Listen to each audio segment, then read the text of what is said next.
الحمد لله نحمده ونستعينه ونستغفره ونؤمن به ونتوكل عليه ونعوذ بالله من شرور أنفسنا ومن سيئات أعمالنا من يهده الله فلا مضل له ومن يضلل فلا هادي له ونشهد أن لا إله إلا الله وحده لا شريك له ونشهد أن سيدنا ومولانا محمدا عبده ورسوله صلى الله تعالى عليه وعلى آله وأصحابه وبارك وسلم تسليما كثيرا كثيرا. أما بعد، أعوذ بالله من الشيطان الرجيم. بسم الله الرحمن الرحيم. وكذلك جعلناكم أمة وسطا لتكونوا شهداء على الناس ويكون الرسول عليكم شهيدا. صدق الله مولانا العظيم. حضرات علماء، ہمارے فضلائے مظاہر علوم اور مظاہر علوم کے علاوہ اور بھی الحمدللہ متعدد مدارس کے فضلاء. دیکھو بھائی، آپ سب حضرات اہل علم ہو. یہ مجمع کوئی عوام کا نہیں ہے، علماء کا، اہل علم کا مجمع ہے. تو حضرت نے جو ابھی آپ حضرات کو توجہ دلائی، یہ فوٹو کھینچنے سے احتراز کیجیے. یہ وبا، یہ بیماری عوام کے اندر تو ہے ہی، لیکن ہم علماء کے اندر یہ بیماری کا آ جانا نہایت قابل تعجب ہے.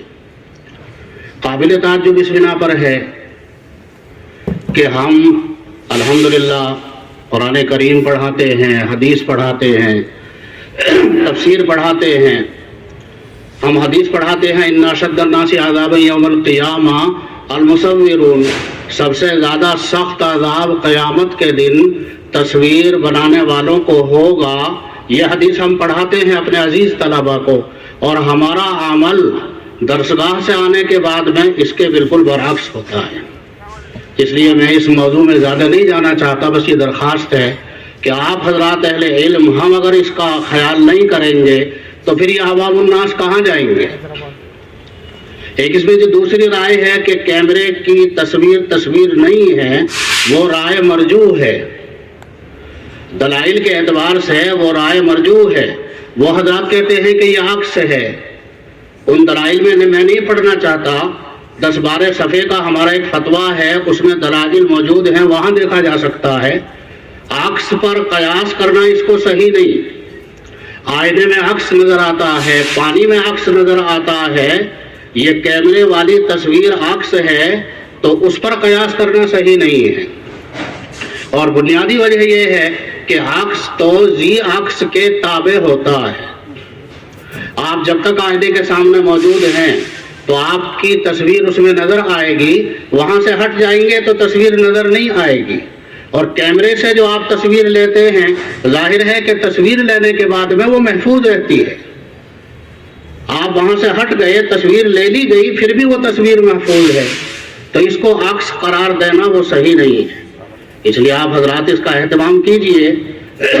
ہم صبح سے الحمدللہ مختلف مجلسوں میں شرکت کر رہے ہیں، اور ہماری سب کی زبان پر کیا ہے؟ ہمارے اکابر، ہمارے اکابر. تو ان اکابر کی اتباع کا کچھ جذبہ بھی تو ہمارے اندر آنا چاہیے. ہمارے حضرت مولانا طلحہ صاحب رحمۃ اللہ علیہ کا واقعہ ہم نے سنا. ماضی قریب میں پارلیمنٹ کے اندر جانا ہوا، اور وہاں جب فوٹو کھینچنے کی باری آئی تو حضرت نے اپنی کرسی اور اپنا رخ پیچھے کی طرف موڑ لیا. کہ ابھی قریب کی ہماری مثال ہے. میرا وہاں جانا ہوا اسکاٹ لینڈ، انگلینڈ سے آگے. وہاں ایک سرکاری یونیورسٹی میں کچھ بیان تھا، وہ تصویر لے کے آ گئے، فوٹوگرافی. میں نے کہا بھی یا تو اسے ہٹاؤ تو میں کچھ بیان کروں گا، میں اس کے ساتھ بیان نہیں کروں گا. تو ہم اگر مسامحت کریں گے، چشم پوشی سے کام لیں گے، تو دین صحیح نہج پر کیسے قائم رہے گا؟ تو اکابر کا ہم نام لے رہے ہیں تو ان اکابر کی اتباع کا جذبہ بھی ہمارے اندر ہونا چاہیے. اس لیے درخواست ہے کہ آپ اس کا خاص خیال فرمائیں. اور اگر علماء کا یہ حال ہوا تو ظاہر ہے کہ عوام الناس وہ کس حد کو پار کر جائیں اور کس خطرناک دلدل کے اندر مبتلا ہو جائیں، اس کے بارے میں کچھ نہیں کہا جا سکتا. اللہ اس کی ہم سب کو توفیق عطا فرمائے. عزیز و بھائیو، مجھے موضوع دیا گیا ہے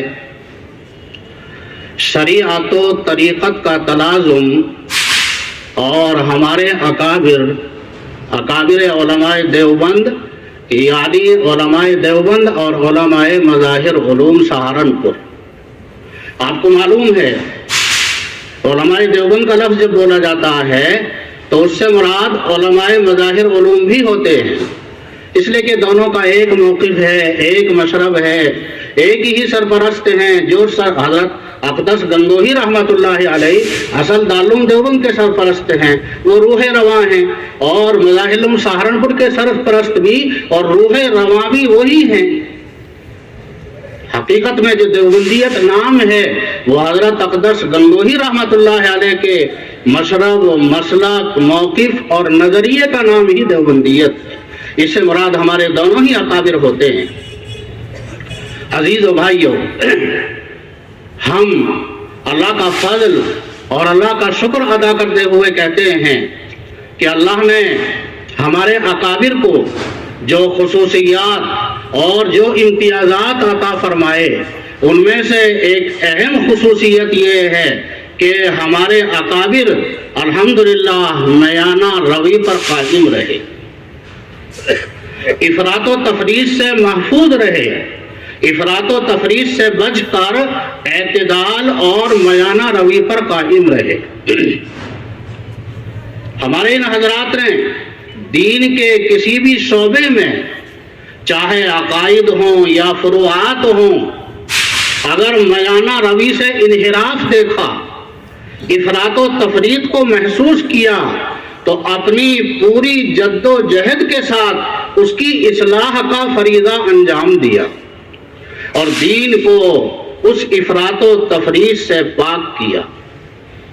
بھائیو، وقت تھوڑا کم رہ گیا ہے، اس لیے میں اپنی بات کو تھوڑا سا سمیٹنا چاہتا ہوں. شریعت و طریقت کے نام پر بھی یہ امت افراط و تفریط میں مبتلا ہوئی ہے.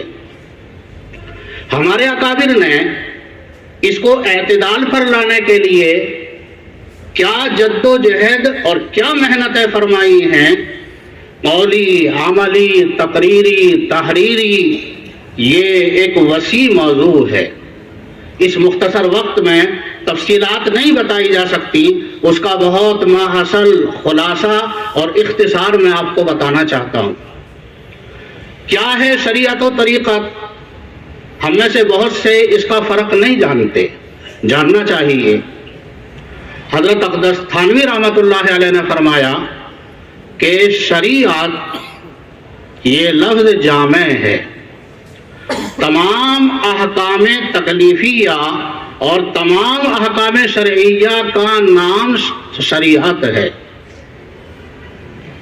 چاہے اعمال ظاہری ہوں، چاہے اعمال باطنی ہوں، سب اس کے اندر آ گئے. متقدمین کی اصطلاح میں لفظ فقہ اس کے مرادف سمجھا جاتا ہے. آپ اہل علم ہیں، پڑھاتے ہیں. آپ حضرت امام ابو حنیفہ رحمۃ اللہ علیہ سے فقہ کے معنی منقول ہیں معرفت النفس ما لہا وما علیہا.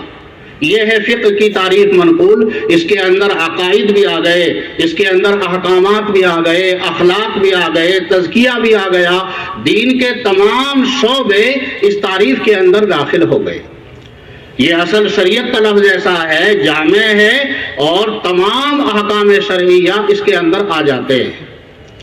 لیکن متاخرین نے آسانی کے لیے یہ کیا کہ یہ فرمایا، دونوں کے اندر فرق یہ کیا کہ شریعت میں ظاہری احکام بیان کیے جاتے ہیں، نماز، روزہ، زکوٰۃ، حج صوم، نکاح، بیوع، میراث، ہبہ، وصیت وغیرہ جو ظاہری احکام ہیں ان کا بیان شریعت کے اندر ہوتا ہے، اور طریقت کے اندر باطنی احکام یعنی جو انسان کے قلب سے متعلق جو احکام ہیں وہ طریقت کے اندر بیان کیے جاتے ہیں، جیسے حق تعالی شانہ اور رسول اللہ صلی اللہ علیہ وسلم کی محبت، حضور اکرم صلی اللہ علیہ وسلم سے عقیدت، محبت، حق تعالی شانہ پر توکل، اعتماد، تفویض، تسلیم، صبر، شکر، سخاوت وغیرہ، تواضع، یہ سارے احکام جو بیان کیے جاتے ہیں وہ طریقت کے اندر بیان کیے جاتے ہیں۔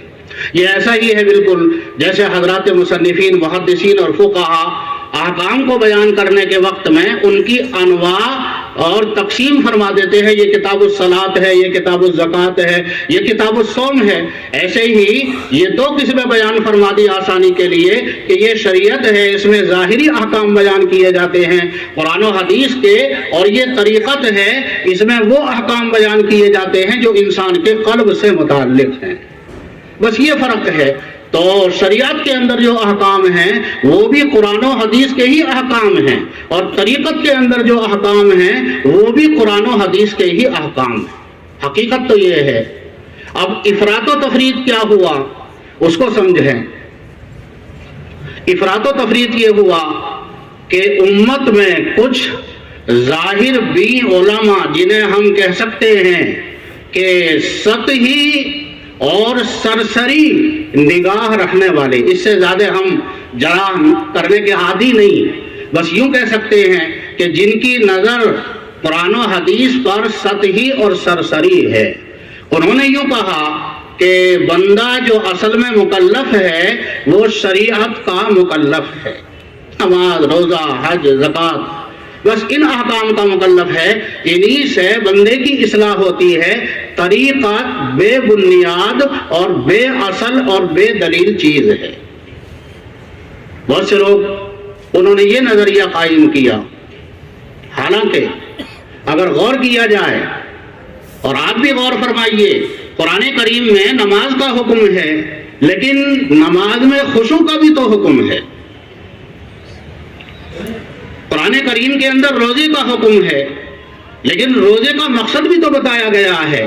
یا ایھا الذین آمنوا کتب علیکم الصیام کما کتب علی الذین من قبلکم لعلکم تتقون، یہ روزہ اس لیے فرض کیا گیا ہے تمہاری زندگی میں تقویٰ آ جائے، تمہارے قلب کے اندر اللہ کا خوف پیدا ہو جائے۔ یہ مقصد بھی تو قرآن نے ہی بیان کیا ہے۔ ان لوگوں نے اس پر غور نہیں کیا۔ ایک طبقہ تو یہ ہوا۔ دوسرا طبقہ امت کے اندر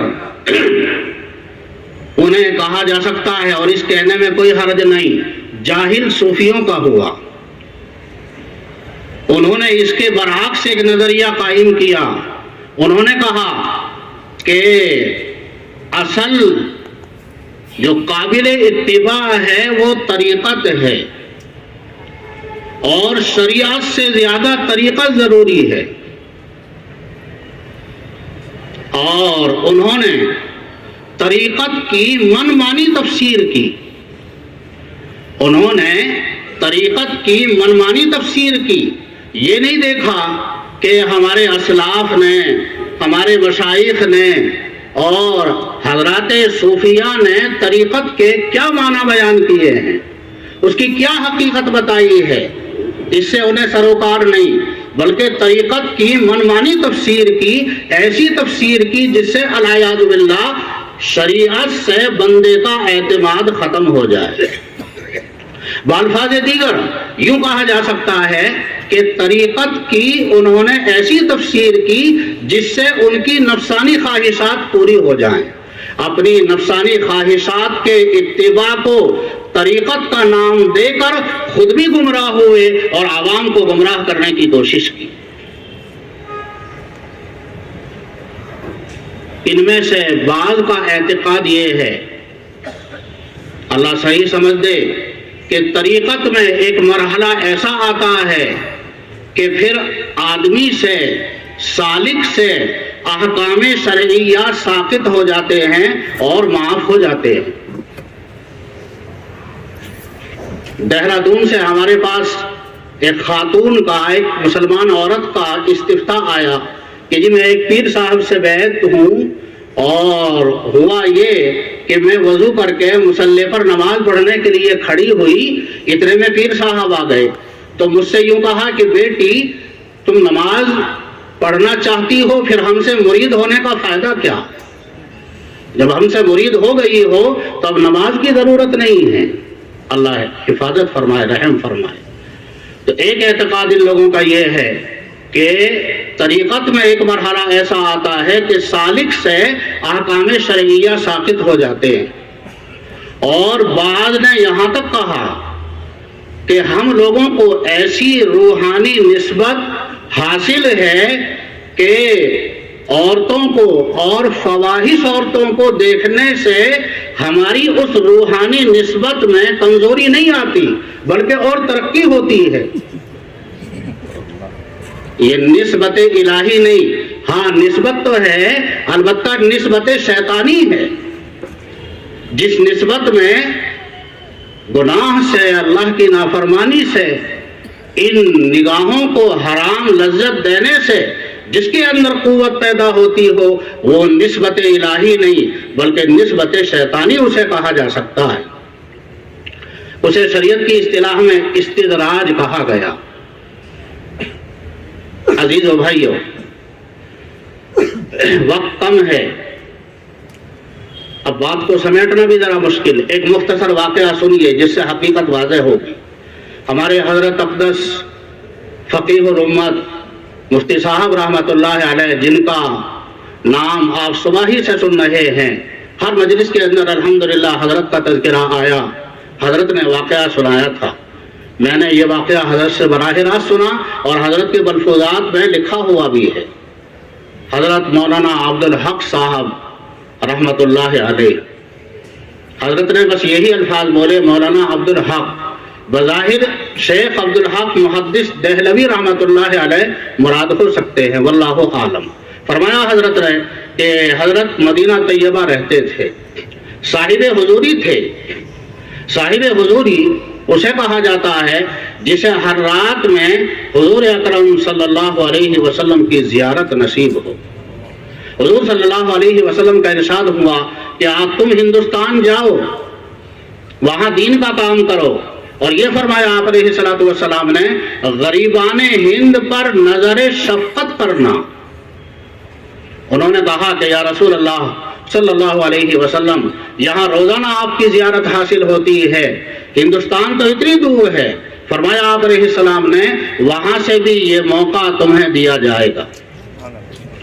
دہلی میں رہنا شروع کیا، حدیث کا مشغلہ اختیار کیا، اور حضرت کا مزاج تھا کہ اگر معلوم ہوتا کہ کہیں کوئی بزرگ ہیں، اللہ والے ہیں، ان کی مجلس ہے تو وہاں چلے جاتے۔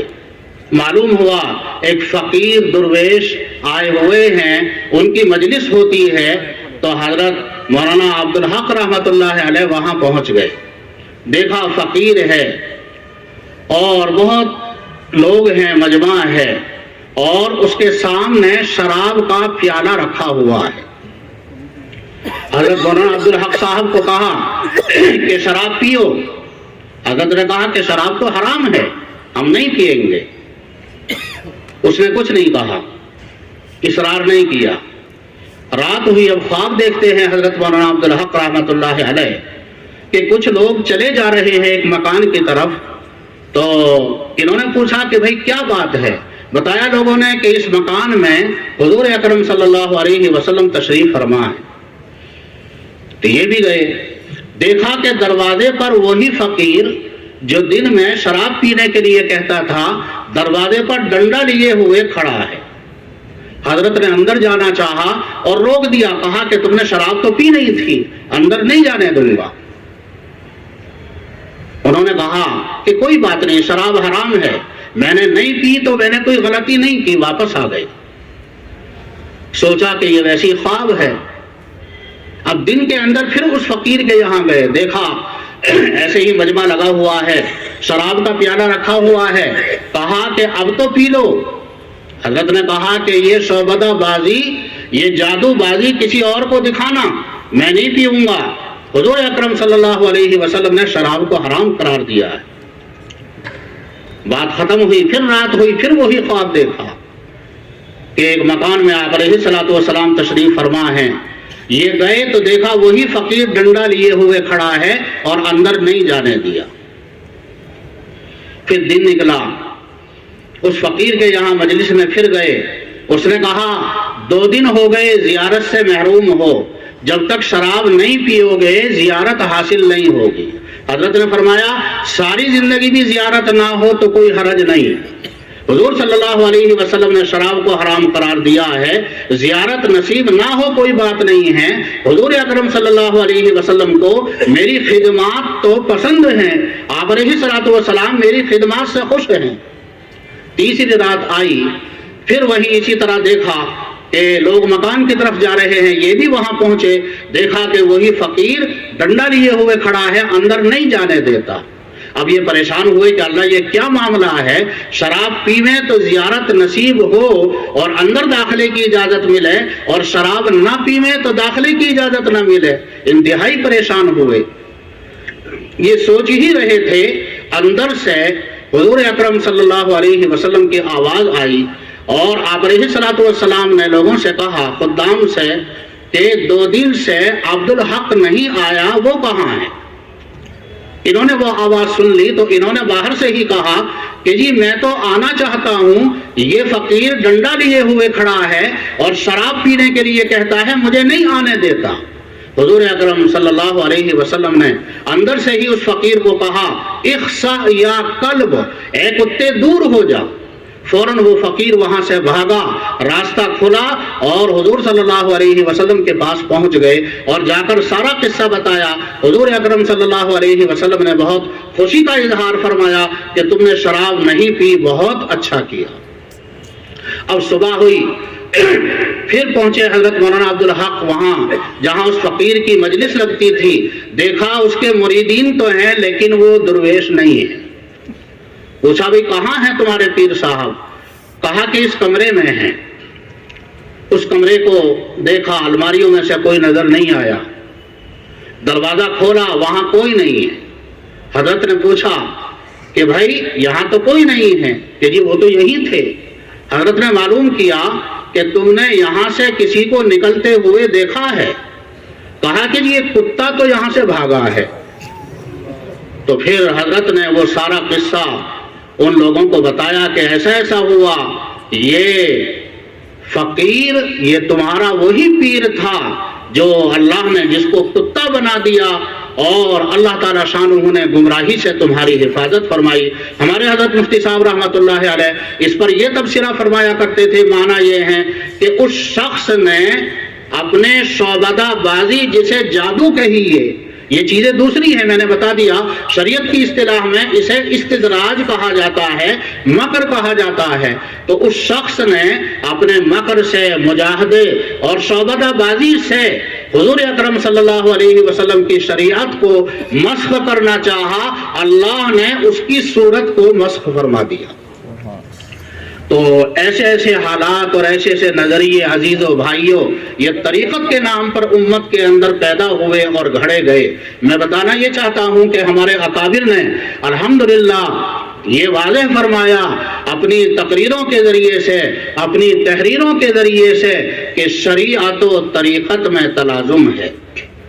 ہم کہتے ہیں کہ جس طرح قرآن کریم کے اندر جھوٹ کو حرام قرار دیا گیا ہے، ربا کو حرام قرار دیا گیا ہے، اسی طرح تکبر کو بھی حرام قرار دیا گیا ہے، حسد کو بھی حرام قرار دیا گیا ہے۔ ان الحسد یاکل الحسنات کما تاکل النار الحطب، یہ حسد نیکیوں کو ایسے کھا جاتا ہے جیسے آگ لکڑی کو کھا جاتی ہے۔ وَلِلَّهِ الْكِبْرِيَاءُ فِي السَّمَاوَاتِ وَالْأَرْضِ، بڑائی تو اللہ کے لیے زیبا ہے۔ فرمایا حضور اکرم صلی اللہ علیہ وسلم نے، حق تعالی شانہ فرماتا ہے، الکبریاء ردائی، بڑائی میری چادر ہے۔ جو آدمی میری چادر کو کھینچنا چاہے گا، بڑائی کو اپنے لیے طلب کرے گا، اللہ فرماتا ہے میں اسے ٹکڑے ٹکڑے کر کے جہنم میں ڈال دوں گا۔ فرمایا حضور اکرم صلی اللہ علیہ وسلم نے جس آدمی کے دل کے اندر ذرہ برابر بھی کبر ہوگا، تکبر ہوگا، اس وقت تک جنت میں جانے کے قابل نہیں ہوگا جب تک کہ جہنم میں جلا کر اس کا وہ تکبر دل سے ہٹا کر زائل کر کے اسے پاک و صاف نہ بنا دیا جائے۔ یہ سارے احکام جس طرح سے نماز، روزہ، حج، زکوٰۃ، یہ احکام، جھوٹ حرام ہے، ربا حرام ہے، قمار حرام ہے، یہ احکام جس طرح سے قرآن و حدیث کے اندر آئے ہیں، اسی طرح سے جو قلب سے متعلق احکام ہیں وہ بھی قرآن و حدیث کے اندر آئے ہیں، اور اسی کو طریقت کہا جاتا ہے، اسی کو آپ کہیے تصوف کہیے، اسی کو آپ سلوک کہیے۔ عزیزو بھائیو، اب میں اپنے اکابر کے چند حالات آپ کو بتا کر بات کو جلدی ہی انشاءاللہ ختم کرنا چاہتا ہوں۔ واقعہ مشہور ہے، حضرت مولانا رئیس الاحرار، حضرت مولانا حبیب الرحمن صاحب رئیس الاحرار جن کا لقب تھا، حضرت رائے پوری رحمۃ اللہ علیہ سے بیعت ہو گئے تھے، لیکن سلوک اور تصوف سے ابتداء میں منشرح نہیں تھے، اور حضرت شیخ زکریا رحمۃ اللہ علیہ سے ابتداء میں ان کی مزاج کی موافقت بھی نہیں تھی۔ حضرت نے بہت تفصیل کے ساتھ آپ بیتی میں اس کو لکھا ہے، لیکن جب رائے پور سے منسلک ہو گئے، حضرت رائے پوری معلوم کیا کرتے تھے کہ مولانا زکریا صاحب سے شیخ الحدیث سے مل کر آئے یا نہیں آئے، چونکہ رائے پور جائیں گے تو سہارنپور سے گزرنا پڑتا ہے۔ تو کہتے ہیں مولانا حبیب الرحمن اس عذر کی وجہ سے میں خواہی ناخواہی شیخ سے مل کر جایا کرتا تھا۔ ایک مرتبہ وہ آئے اور حضرت شیخ رحمۃ اللہ علیہ اپنے کام کے اندر مشغول تھے، تو حضرت سے یوں کہا کہ میں رائے پور جا رہا ہوں اور ایک سوال آپ کے پاس چھوڑ کر جا رہا ہوں، اس کا جواب تیار کر کے رکھنا، میں پرسوں آؤں گا، پھر آپ اس کا جواب مجھے بتانا۔ وہ سوال یہ ہے، یہ تصوف کس بلا کا نام ہے؟ حضرت شیخ الحدیث رحمۃ اللہ علیہ، عزیز و بھائیو، حقیقت تو یہ ہے کہ ہم ان کے حالات صبح سے بتا رہے ہیں، آپ حضرات سن رہے ہیں، لیکن ان کے کمالات کی انتہا کو ہمارا دل و دماغ نہیں پہنچ سکتا، یہ حقیقت ہے، بڑے زیادہ جانتے ہیں۔ حضرت شیخ نے فرمایا اس کے جواب کے لیے 3 دن کے انتظار کی ضرورت نہیں، ابھی جواب لیتے جاؤ۔ انہوں نے کہا کہ نہیں، تحقیقی جواب چاہیے۔ حضرت نے کہا کہ ہاں، تحقیقی جواب ابھی لے جاؤ۔ فرمایا تصوف نام ہے تصحیح نیت کا، تصوف نام ہے تصحیح نیت کا، اور اس کی ابتدا حدیث نیت انما الاعمال بالنیات سے ہے، اور اس کا منتہا حدیث جبرائیل، اس میں جملہ حدیث احسان ان تعبد اللہ کأنک تراہ فإن لم تکن تراہ فإنہ یراک ہے۔ مولانا حبیب الرحمن صاحب حیرت میں پڑ گئے اور کہا کہ جی آپ نے تو ایسا جواب دیا ہے کہ اس پر کوئی اعتراض میری سمجھ میں نہیں آ رہا ہے۔ خیر چلے گئے، ان کو پرسوں واپس آنا تھا، اس کے بجائے آئندہ کل واپس آ گئے، اور حضرت شیخ رحمۃ اللہ علیہ کے یہاں قیام کیا اور یہ کہا کہ جی حضرت آپ کو پتا ہے مجھے آپ سے نہ کوئی محبت تھی نہ عقیدت۔ شیخ نے کہا اعلیٰ حاضر قیاس، مجھے بھی تم سے نہ کوئی محبت تھی نہ عقیدت، لیکن مولانا حبیب الرحمن نے کہا کہ حضرت آپ نے جو جواب دیا ہے، آپ کے اس جملے اور اس جواب نے مجھے آپ سے بہت متاثر کر دیا۔ میں دہلی سے آیا تھا اور میں سوچ کر آ رہا تھا کہ شیخ اس سوال کا یہ جواب دیں گے تو اس پر یہ اعتراض کروں گا، یہ جواب دیں گے تو یہ اعتراض کروں گا، لیکن آپ نے تو جواب ایسا دیا ہے کہ اس پر تو کوئی اشکال ہوتا ہی نہیں۔ فرمایا کہ انشاءاللہ قیامت تک ہوگا بھی نہیں۔ حضرت شیخ رحمۃ اللہ علیہ نے فرمایا یہ جواب ایسا ہے انشاءاللہ قیامت تک اس پر اشکال ہوگا بھی نہیں۔ عزیز و بھائیو، میں حضرت شیخ کے اس مقولے کی ذرا سی تشریح بس آپ کو کر کے اور بات میں ختم کرتا ہوں۔ حضرت نے فرمایا تصوف نام ہے تصحیح نیت کا۔ اس کا حاصل یہ ہے، خلاصہ یہ ہے کہ ہمارے ہر عمل اور ہماری ہر خدمت میں ہماری نیت صحیح ہو جائے۔ اللہ جو بھی ہمیں خدمت کا موقع دے، امامت ہے، خطابت ہے، تدریس ہے،